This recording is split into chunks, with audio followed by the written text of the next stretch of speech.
Assalamualaikum warahmatallahi wabarakatuh. Perkenalkan, kami dari kelompok 3. Di sini kami akan menjelaskan siklus fosfor atau daur fosfor. Di sini kami akan memperkenalkan anggota kami terlebih dahulu, yaitu perkenalkan saya sendiri Ibnu Ali Mahfud dengan NIM 1908106045, dan selanjutnya Damar Hanzati dengan NIM 1908106047, dan teman saya Dinar Permatasari dengan NIM 1908106096. Di sini kami akan menjelaskan daur fosfor atau siklus fosfor, mata kuliah ekologi umum. Selanjutnya di sini saya akan menjelaskan apa itu daur fosfor atau siklus fosfor. Daur fosfor atau siklus fosfor merupakan suatu proses perubahan fosfat anorganik menjadi fosfat organik yang kembali lagi menjadi anorganik secara terus-menerus tanpa jeda waktu. Komponen fosfor ini bisa dijumpai dalam bentuk sebagai komponen pembentukan tulang dan gigi vertebrata. Selain itu, fosfor juga merupakan komponen penting dalam membran sel, transfer energi pada respirasi sel, dan asam nukleat. Daur fosfor mempunyai dua bentuk senyawa yang diantaranya sebagai berikut. Yang pertama yaitu senyawa fosfat organik, yang kedua senyawa fosfat anorganik. Senyawa yang pertama yaitu senyawa fosfat organik. Senyawa fosfat organik merupakan senyawa yang terkandung dalam kandungan makhluk hidup seperti manusia, tumbuhan, dan juga hewan. Yang kedua yaitu senyawa fosfat anorganik. Senyawa fosfat anorganik merupakan senyawa fosfat yang ada dalam benda mati dalam suatu lingkungan seperti tanah, batu, dan juga air. Slide selanjutnya yaitu ketersediaan daur fosfor. Ada 3 macam ketersediaan daur fosfor. Yang pertama bakteri, yang kedua absorpsi, yang ketiga pH. Yang pertama bakteri. Bakteri mengubah fosfat yang ada di tanaman jadi bentuk organik yang selanjutnya tidak tersedia lagi buat tumbuhan. Yang kedua yaitu absorpsi. Absorpsi merupakan fosfor organik anorganik bisa terkait secara kimia atau terabsorpsi ke partikel-partikel yang membuatnya tidak tersedia lagi buat tanaman. Yang ketiga yaitu pH. pH merupakan senyawa fosfor anorganik dibutuhkan larut supaya bisa diambil oleh tanaman dan tergantung pada tingkat keasaman atau pH suatu tanah. Selanjutnya yaitu sifat daur fosfor atau siklus fosfor. Yang pertama ada 2 macam. Yang pertama sifat kimia, yang kedua sifat fisika. Sifat kimia adalah fosfor putih yang mempunyai sifat yang sangat reaktif, mudah terbakar di udara, sangat beracun, dan sanggup memancarkan cahaya. Fungsi dari contoh fosfat putih yaitu sebagai bahan baku utama pembuatan asam fosfat di dalam industri. Yang kedua yaitu fungsi dari fosfat merah. Fosfat merah yaitu sebagai bahan campuran pembuatan bidang gesek korek kayu, dan juga sebagai pasir halus. Yang kedua yaitu sifat fisika. Sifat fisika, fosfor terkadang tidak berwarna dan juga berwarna merah ataupun putih dengan wujud unsur yang sama. Unsur tersebut mempunyai titik didih sebesar 270 derajat Celcius atau 500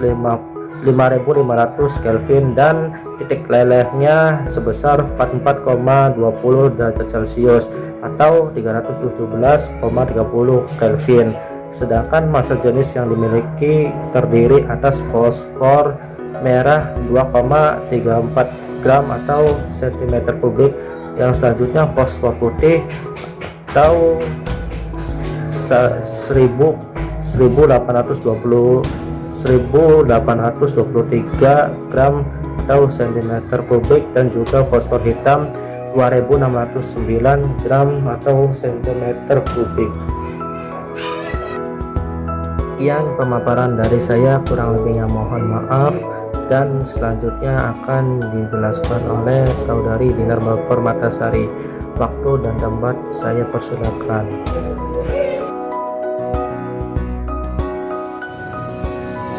Peranan daur fosfor.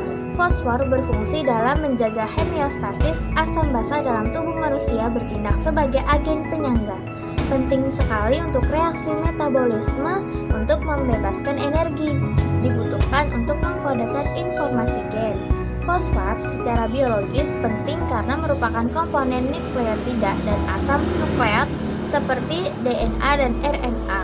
Merupakan bagian dari molekul penyimpanan energi meliputi ATP, ADP, GDP, dan sebagainya. Bentuk heliks ganda DNA karena molekul fosfat membentuk ester fosfat sebagai jembatan yang mengikat double helix.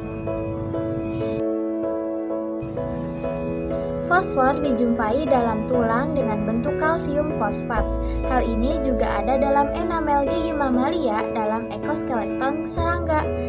Hal ini juga ada dalam bentuk fosfolipid yang dijumpai dalam semua membran biologis. Tanaman dan hewan membutuhkan fosfor sebagai nutrisi penting, tetapi merupakan nutrisi pembatas bagi organisme akuatik. Beberapa molekul kehidupan terdiri atas fosfor penting. Sebagian besar fosfor dipakai untuk membuat pupuk. Pelapukan, batuan, dan mineral melepaskan fosfor ke lingkungan yang diambil dengan tanaman dan diolah menjadi senyawa organik. Nah, yang selanjutnya yaitu proses daur fosfor. Yang pertama ada pelapukan batuan. Daun fosfor diawali dari sumber utama fosfor yang ditemukan dalam batuan melalui proses pelapukan. Pelapukan tersebut secara alami dipengaruhi oleh faktor cuaca, hujan, dan erosi sehingga mengakibatkan fosfor berpindah ke tanah. Ketika batuan yang mengandung fosfor terkena air hujan, maka akan melepaskan ion fosfat dan mineral lainnya. Proses yang kedua yaitu penyerapan oleh tanaman dan hewan. Fosfat yang telah terkandung dalam tanah akan dimanfaatkan oleh tumbuhan, jamur, dan mikroorganisme sekitarnya. Sedangkan pada hewan herbivora dan manusia akan menyerap fosfor yang terkandung pada tanaman ketika mengkonsumsinya.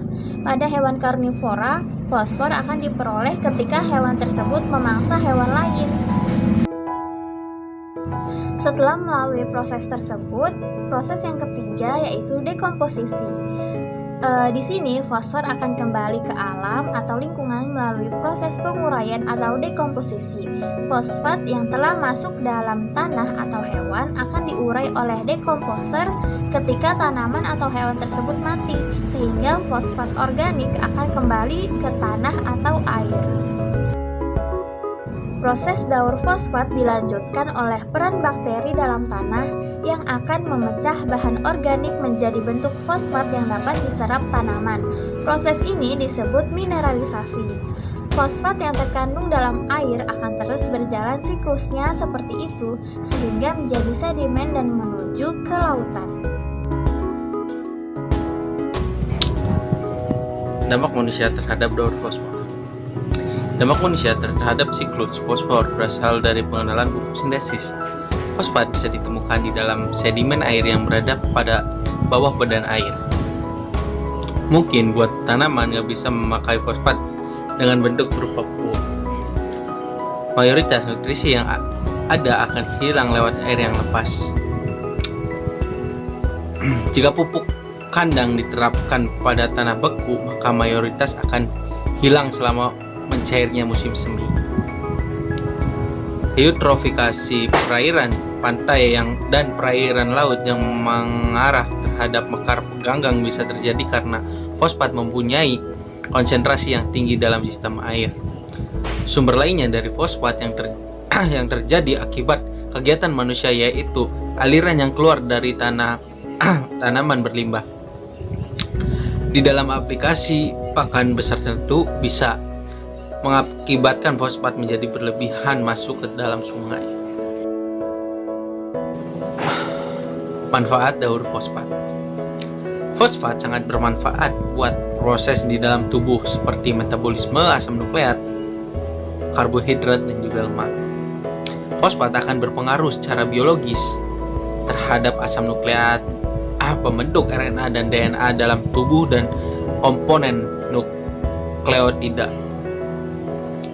Fosfat sangat bermanfaat buat bahan peledak, pembuatan pupuk, kembang api, dan pasta gigi, korek api, juga pestisida. Fosfat bermanfaat di dalam menjaga hemostasis asam atau basa tubuh sebagai agen penyangga tubuh. Fosfat berpengaruh terhadap DNA dari makhluk hidup. Fosfat bermanfaat buat jaringan tulang dan saraf dan juga sel-sel protoplasma. Fosfat juga bermanfaat di dalam suatu reaksi metabolisme berupa pelepasan energi tubuh suatu makhluk hidup. Fosfat bermanfaat buat melunakkan air, membersihkan dan menjaga korosi pada pipa. Sekian dari kelompok kami, kurang lebihnya mohon maaf. Wabillahi taufiq wal hidayah. Wassalamualaikum warahmatullahi wabarakatuh.